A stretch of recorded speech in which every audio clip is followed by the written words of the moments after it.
I love that song. That song is just awesome. We're trying to get Amy on the show, so let's see how that goes. But okay, so tell us a little bit about this festival, and then we'll backtrack a little bit and talk about why it's so important. But what is Paul Festival? Well, Paul Festival is what we're deeming to be the largest festival for freedom the world has ever seen. And we're putting it together, obviously to honor Ron Paul for the fact that he has really started a movement. From my point of view, he cured my apathy. And, getting involved in the political system and, really understanding what's going on in the world as far as politics go, I owe it to Dr. Paul. So the festival is to honor Dr. Paul, but also it is to raise awareness for his message of freedom and liberty and hopefully cure a little bit more apathy out there.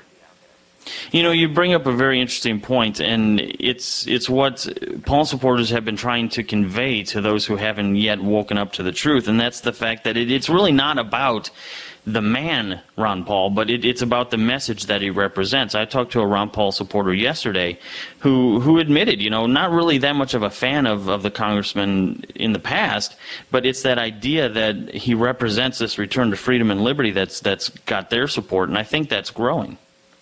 I think it's growing as well, and it's great to see. The fight is hard, obviously, as you know, part of it, trying to convince people about this message and how it benefits us. And, looking back, everybody's got their stories on how we think Dr. Paul became the person to carry this torch to deliver this message. When you consider it, I always hear comments like, well, I like his message, but he's not presidential because he just doesn't have a lot of charisma, things like that. You want to roll your eyes because you're like, well, if you like the message, who cares about the person delivering it so much as, obviously he doesn't have criminal record or anything like that. He's a stand-up guy. So I think we can get past a little bit of charisma or not so much charisma, however you want to word it.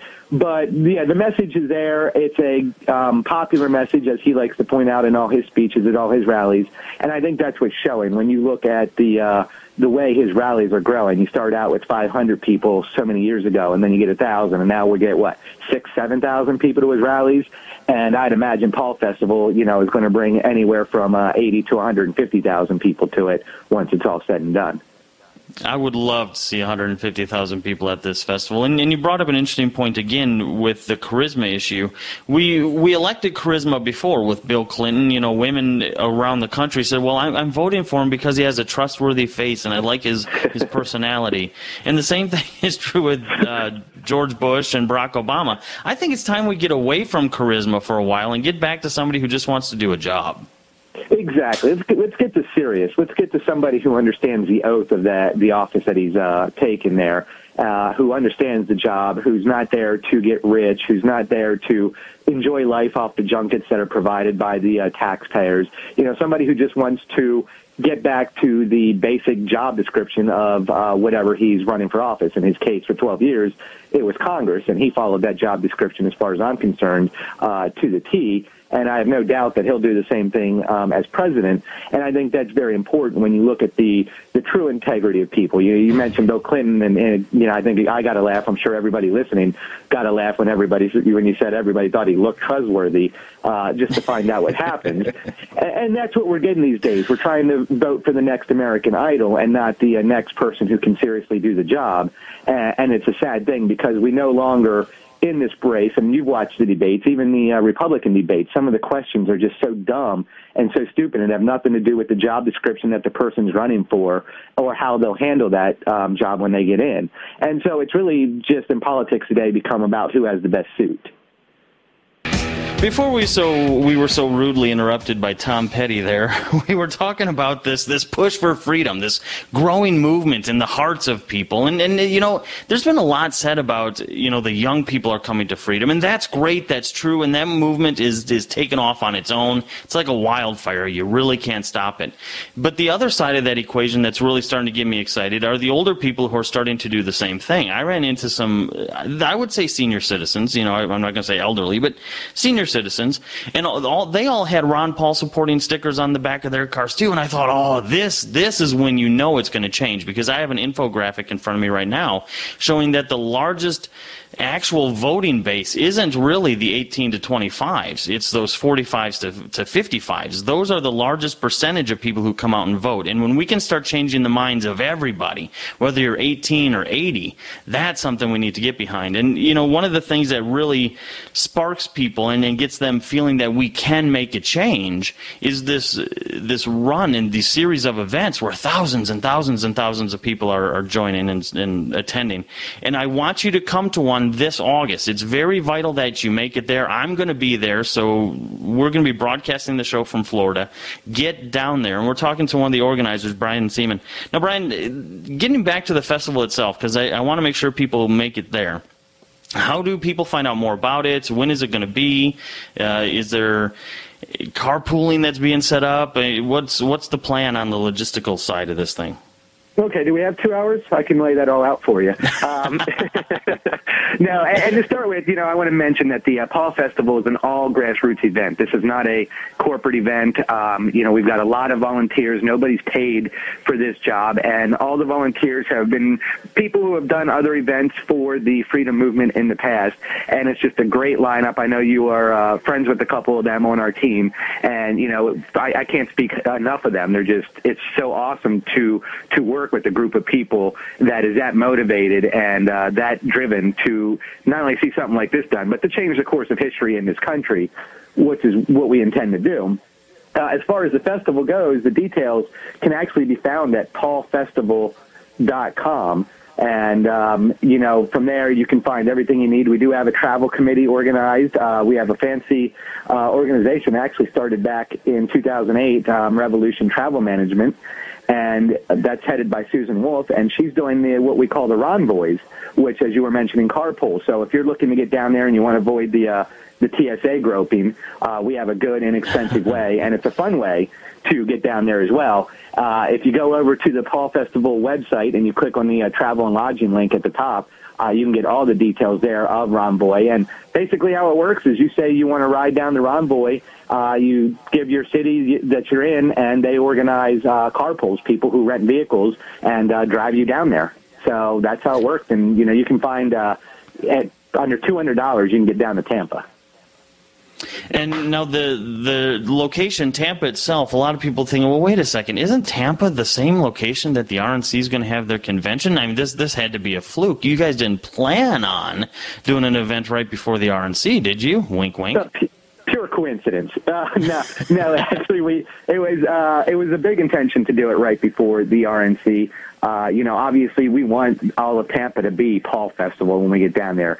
With every day looking like it's going to be a brokered convention, Dr. Paul is winning the delegates in Louisiana, Minnesota, looks like Alaska, Maine. So the people that got involved and started getting involved in the process are making it work. So every day looks like a brokered convention is going to be more possible. And so, yeah, we want to get down there. We want to show our support for Dr. Paul and for freedom, and we want to do it in the biggest, loudest way possible. Nonviolent way, of course. We want this to be a peaceful, fun event, but we still want it to be loud and big, and that is the intent of it, to just let everybody know that Dr. Paul's there and he's not going away, and neither is his message, and neither are those of us who have gotten involved because of him. And, that's really the thing that the GOP needs to realize. I'm kind of torn, to be honest with you, Brian. Part of me says I don't understand why the GOP would not readily embrace such a huge movement that's bringing thousands and millions of people to their party, but yet at the same time I kind of see the writing on the wall as to why there's some resistance. And the great thing about this festival is because, like you said, it's a fun activist sort of event. We're not being militant about anything, and it serves as a reminder to the GOP, listen, elections are cyclical. They're going to come back. You might want to start embracing this freedom message, because that message is the message that people are actually rallying around. And the great thing is they rally from all different parties. It's not just a Republican thing that is getting behind freedom, is it? I mean, we're seeing libertarians, constitutionalists, Green Party, anybody, and they're all getting behind our message.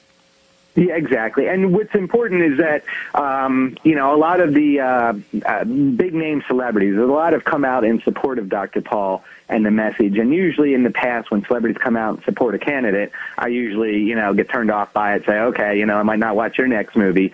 And I couldn't do that with Dr. Paul, because with everybody else trying to ignore him, it was refreshing to see people brave enough, you know, who are in the public light to come out and say, hey, he's got a good message and I support him. And so Paul Festival was kind of inspired by that. I mean, we do want to try to get some of these big name celebrities who are brave enough to come out and support Dr. Paul down there to speak about their support for Dr. Paul, to perform in honor of Dr. Paul and the message. So, you know, we're looking across the spectrum from Vince Vaughn and Joe Rogan to Kelly Clarkson, all the way out there. We're looking to try to get these people down there to join us, you know, so we have one loud, big voice and to show that it's not just us crazy anarchists or whatever else we're labeled that support Dr. Paul, that, you know, there are real people out there that support Dr. Paul. Not that us anarchists aren't real people, but you get my point. Yeah, I understand what you're saying. Yeah, you know, we're going away from the, you know, it's not just a bunch of, you know, 18-year-old that are getting out and going to college or doing whatever that support Dr. Paul. There's many different variety of people out there, different ages that support it,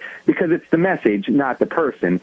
And that's what we want to really concentrate on here with this festival. And I think when you get some of the big-name people out there, you bring in crowds that would not necessarily have heard this message before, but now they're there to see their favorite performer, and they get to also see what it's like to be around the energy that comes with the movement that we have here. The positive energy, I guess, is the best way to describe it. And it's a lot of energy, as you say. When you go to some of these events, you feel it. It's just there. Oh, yeah, you do. And I've been telling people since we started this show that candidates are a reflection of the culture. Cultures never create, or candidates don't create the culture. And when we start seeing celebrities come out in support of Ron Paul, it's kind of like saying, well, celebrities have brains too. Because we've always seen the left-leaning side of the entertainment world, and to see this transformation from people in music and film and, you know, other forms of entertainment coming to the realization that if we don't preserve freedom and liberty, all of the other political issues we might be fans of kind of get thrown away to the wayside. That's a reflection of how this movement is literally changing the culture, which should make everybody excited. I think it should make everybody excited, and I think it is making people excited. I mean, once again, you look at the way the rallies are growing in support of Ron Paul, and there's no other way to look at it than people are getting excited and coming out in the numbers to support this. And, you know, I think that's what happens when the status quo just starts really weighing on people and you just feel this big weight on your back. You naturally start looking around for a place to dump that weight. And, you know, the Ron Paul movement gives you that place to dump the weight. You know, it's just this stumble down the rabbit hole, and you keep stumbling, and you're like, oh, my God, there's so much out there I never knew. You know, the Federal Reserve, the Patriot Act. You just start thinking, wow, that there is a way to get rid of this weight. We have an answer. We have a solution. So let's join in together and get to that.